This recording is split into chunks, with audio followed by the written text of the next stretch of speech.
안녕하세요, 닥터 성입니다. 이번에는 레이저 치료 완전 정보편입니다. 많이 기대해 주세요.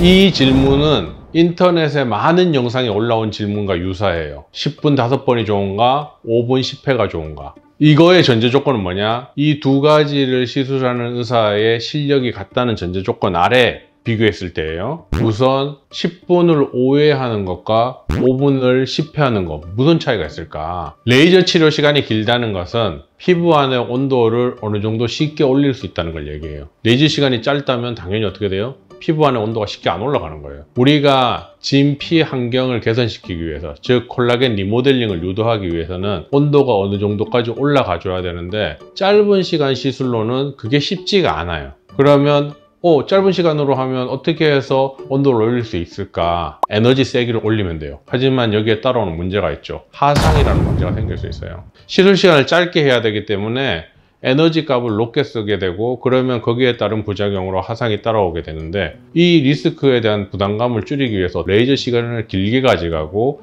에너지를 조금 낮추는 상태에서 시술을 해서 온도를 올리면 하상의 위험을 많이 낮출 수 있고 최종 결과물을 되게 좋게 유도시킬 수 있어요. 그러면 실력이 똑같다는 전제 아래 시술 시간이 긴 사람이 더 좋은 결과를 만들어낼 수가 있는 거예요. 그러면 짧게 하면 하상의 위험이 항상 큰가요? 아니죠. 에너지 값을 낮춰버리면 하상의 위험은 없어지고 대신 피부의 변화도 적어져요. 어느 게 더 좋은가는 환자가 생각해보면 쉽게 답을 구할 수가 있어요. 즉, 닥터송이 추천하는 방법은 뭐라고요? 횟수가 아주 많기보다는 적절한 횟수의 긴 시간 동안 레이저를 통해서 피부 안의 온도를 올리는 방법이 좋은 피부를 갖는 첫 번째 방법이라는 거예요. 그래서 결론은 10분 5회가 5분 10회보다 더 좋은 결과를 만들어낼 수 있다는 거예요. 이게 닥터송의 생각이에요.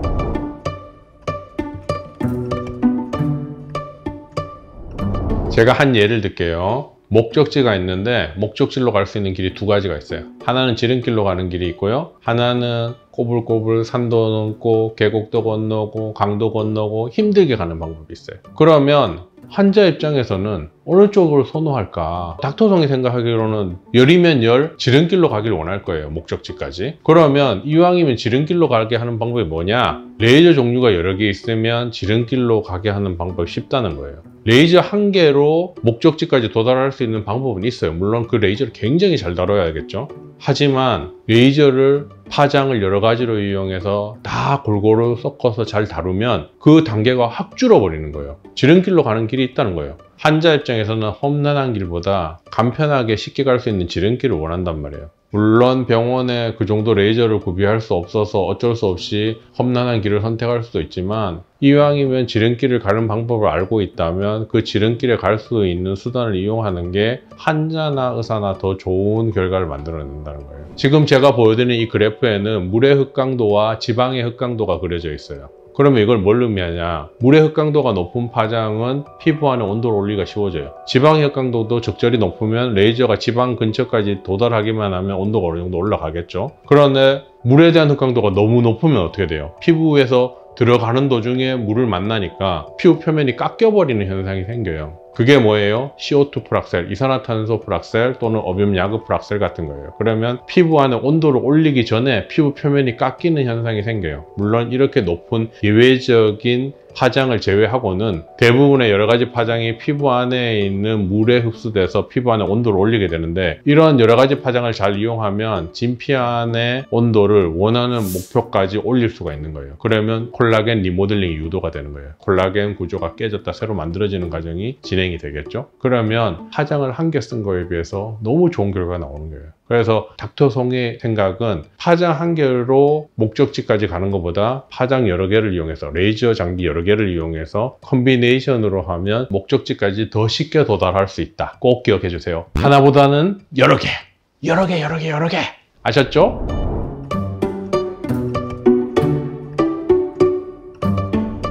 우선 닥터송의 개인적인 생각이기 전에 한 예를 들어 볼게요. 우리가 어릴 때 상처가 나면 어때요? 상처가 나면 내가 언제 그 상처가 아물었는지 모를 정도로 빨리 아물어요. 근데 나이가 20대 중반, 20대 후반이 돼서 뛰어가다 넘어지거나 어디에 부딪혀서 상처가 났을 때 상처가 잘 안 아물어요. 왜 그럴까요? 피부 노화에 따른 재생력이 반영이 되는 거예요. 나이가 어렸을 때는 조금 상처가 나더라도 언제 아물는지 모를 정도로 빨리 좋아지는데 나이가 들었을 땐 그게 안 된다는 거예요. 그럼 나이가 들어서 레이저 치료를 받거나 시술을 받았을 때 뭔가 치료를 하는 후에 재생력이 더 좋으려면 오늘 하는 게 6개월 후에, 3개월 후에 하는 것보다 더 좋은 결과를 낸다는 거예요. 3개월 더 젊으니까, 6개월 더 젊으니까 더 좋은 결과를 낸다는 거예요. 그래서 우리가 레이저 치료가 끝난 시점에서 그 다음 치료가 언제 들어가는가 좋은가에 대해서 질문을 하신다면 가능한 한 빨리 들어가면 최종 결과물은 더 좋게 나온다. 하지만 환자분들은 사실 걱정이 많으세요. 레이저 치료 후에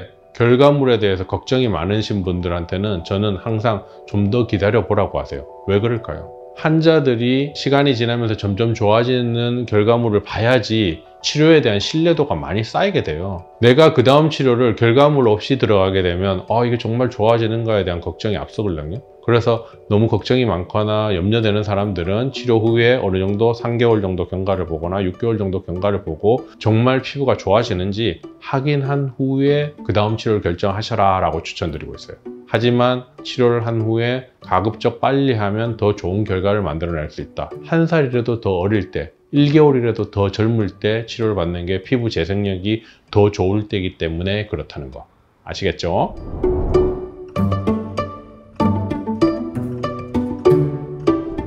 이 말도 어떻게 보면 인터넷에 알려진 말들인데요. 그러면 예민해진다라는 기준이 뭘까? 토닝은 약하게 수십 번을 반복적으로 하는 치료를 얘기해요. 그렇게 되면 어떤 문제가 생길 수 있을까를 한번 생각해 봅시다. 우선 레이저 토닝이 지나면 각질층이 빨리 떨어지면서 각질층이 조금 얇아지게 돼요. 그러면 얼굴 톤이 조금 밝아지게 되죠. 근데 얼굴 각질층이 얇아지게 되면 어떤 현상이 생기느냐? 우리는 500달톤의 룰이라는 게 있어요. 어떤 화장품이나 얼굴에 물질을 발랐을 때 그 분자 구조가 500달톤보다 커버리면 피부 안으로 못 들어가요.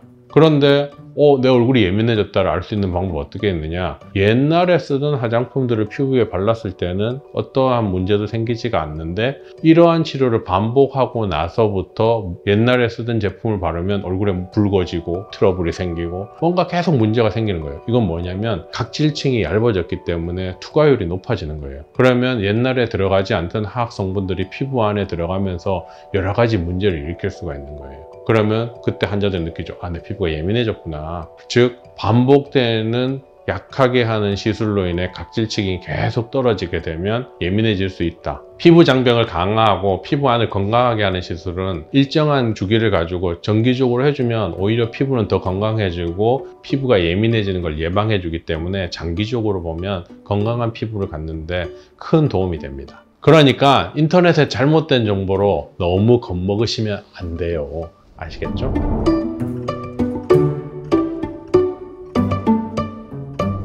보통 우리가 각질층의 두께를 A4용지 이거 두께 10분의 1 정도 두께라고 해요. 그러면 안 그래도 얘도 얇아요. 근데 이거 10분의 1 정도밖에 안 되는 거예요. 그러면 얼마나 얇겠어요. 그런데 이걸 사람의 눈으로 봐서 각질층이 얇아졌다, 만져서 각질층이 얇아졌다를 과연 알 수 있을까? 실제적으로 알 수 있는 방법은 거의 존재하지 않아요. 각질층을 조직검사로 우리가 뜯어서 보면 각질세포가 18층에서 22층 정도 이렇게 층을 형성하고 있는 게 건강한 피부라고 해요. 그래서 우리가 한 12층보다 아래로 쌓여 있는 각질층이 얇다라고 하는데 이걸 눈으로 봐서 만져서 구별하는 방법은 실제로 거의 존재하지 않는다는 거예요. 단지 화장품 같은 걸 발랐을 때 예전보다 피부 트러블이 많이 생기고 자주 붉어진다, 뭔가 피부가 예민해졌다는 반응이 일어난다, 이러면 각질층이 좀 얇아졌을 거라고 추정은 할 수 있어요. 피부에 그런 화장품들의 흡수율이 올라가 버리기 때문에 그런 화학 성분에 의한 문제가 여러 가지 생길 수가 있는 거겠죠. 조직 검사로 그런 각질층의 두께를 알아볼 수도 있지만 그런 조직 검사를 통해서 흉터가 생기기도 하기 때문에 얻는 것보다 잃는 게 더 많을 수 있다는 거. 여러분의 손과 눈을 믿지 마시고 닥터송에게 물어보세요. 아시겠죠? 이번은 레이저 치료 완전 정복이었습니다. 영상 보시고 언제든 궁금한 게 있으면 질문 남겨주세요. 아시겠죠? 다음에 뵐게요. 안녕.